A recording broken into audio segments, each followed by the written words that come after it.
नमस्कार मित्रों, मैं मनोज श्रीवास्तव, राष्ट्रीय अध्यक्ष भारतीय केसरिया वाहिनी, क्षेत्र संयोजक पूर्वी उत्तर प्रदेश, भारत तिब्बत सहयोग मंच। मित्र, आज जो भी हमारे आज सुन रहे हैं, आज शीतला अष्टमी और शीतला अष्टमी की बहुत बहुत हार्दिक बधाई।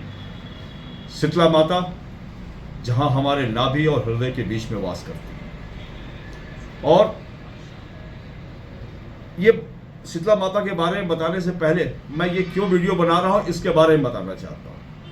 आज सुबह जब मैं सबको बधाई दे रहा था व्हाट्सएप ग्रुप में, तो बहुत से पढ़े लिखे, यहाँ तक कि एक हमारे मित्र है, आईएएस अधिकारी है दिल्ली में, उन्होंने उस पोस्ट को एक मोजी बना के भेजा कि मुस्कुराते हुए कि ये हमारे देवी गधे पे और झाड़ू पे, इसीलिए हमारे सनातन धर्म की हानि हो रही।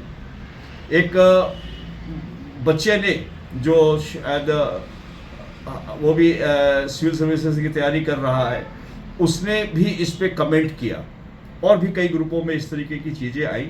और देखने के बाद मित्र मुझे बड़ा ही अफसोस हुआ और बहुत ही तकलीफ हुआ कि हम जिस सनातन की बात करते हैं, इस देश में हिंदू राष्ट्र की बात करते हैं, जो हमारे 10,000 वर्ष से भी पहले ये धर्म का अस्तित्व है, और हमारे देवी देवताओं और हमारे सिस्टम के बारे में लोग नहीं जानते। ये गड़बड़ी, ये दिक्कत, ये उनका नहीं है, ये कहीं ना कहीं हमारे पूरे समाज में, हमारे धर्म के बारे में, हमारे के बारे में लोगों ने जागरूकता नहीं फैलाई। पंडित घर में आता है पूजा करने के लिए, वो संस्कृत में श्लोक पढ़ के चला जाता है, कोई उसको ये जानने का प्रयास नहीं करता कि इसके हिंदी रूपांतरण क्या है। आप मंत्र बोलते हो, लेकिन आपको जो है गायत्री मंत्र पढ़ लिया, महामृत्युंजय मंत्र पढ़ लिया, लेकिन इसका हिंदी का मतलब क्या है आपको नहीं पता।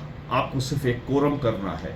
आप सड़क से जा रहे हो, भगवान मंदिर दिख गया, आपने उसको नमन कर लिया, आपका कोरम पूरा हो गया।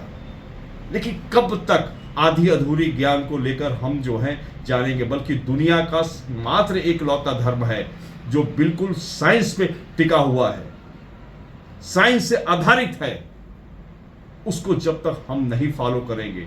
मेरी पहले भी मांग थी कि भारत वर्ष के अंदर सनातन आयोग का गठन हो, भारत के प्रारंभिक शिक्षा हमारे धर्म के बारे में पढ़ाया जाए, हमारे देवी देवताओं के बारे में पढ़ाया जाए, हमारे इसके बारे में पढ़ाया जाए कि हमारे बड़े बड़े जो ऋषि थे, वो वैज्ञानिक थे, उन्होंने कोई सिस्टम बनाया तो उसका हमारे जीवन में क्या असर होता है, ये जानने की चेष्टा हम लोगों ने नहीं की।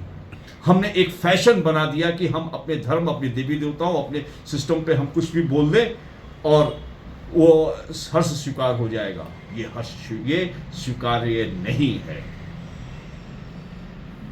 अगली बार सरकार भारतीय जनता पार्टी की बनती है, नरेंद्र मोदी जी आते हैं, 400 पार का उन्होंने नारा दिया है। मैं भी कहता हूं 400 पार, लेकिन 400 पार के लिए किसको क्या चाहिए, क्या नहीं चाहिए, कुछ नहीं पता। लेकिन भारतीय केसरिया वाहिनी मांग करती है, मनोज श्रीवास्तव आपके माध्यम से बोलना चाहता है कि इस देश के अंदर प्रारंभिक शिक्षा हमारे धर्म की शिक्षा होनी चाहिए, जो साइंस से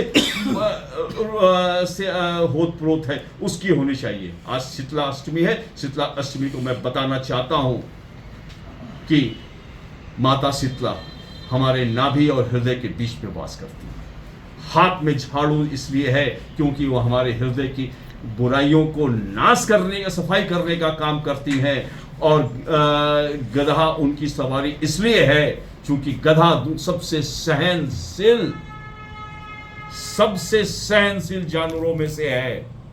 जितना भी आप कठिन कार्य उससे आप करवा सकते हैं, करवा लेते हैं, वो कुछ नहीं बोलता है। और गधे को हमारे यहाँ एक सम्मान सूचक दृष्टि से देखा जाता है, वो खराब नहीं है, वो कुछ प्रतिरोध नहीं करता है, तो उसको आप करें।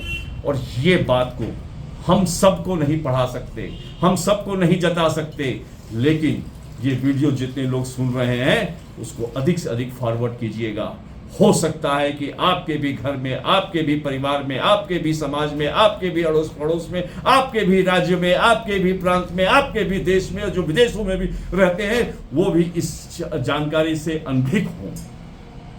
सनातन को समझना है तो दिल से समझने की जरूरत है। सनातन को समझना है तो उसमें आस्था की ज़रूरत है। सनातन को समझना है तो हमारी परंपराओं के गहराई में जाने की ज़रूरत है। सनातन को समझना है तो उसमें आस्था के साथ उसके विश्वास करने की आवश्यकता है।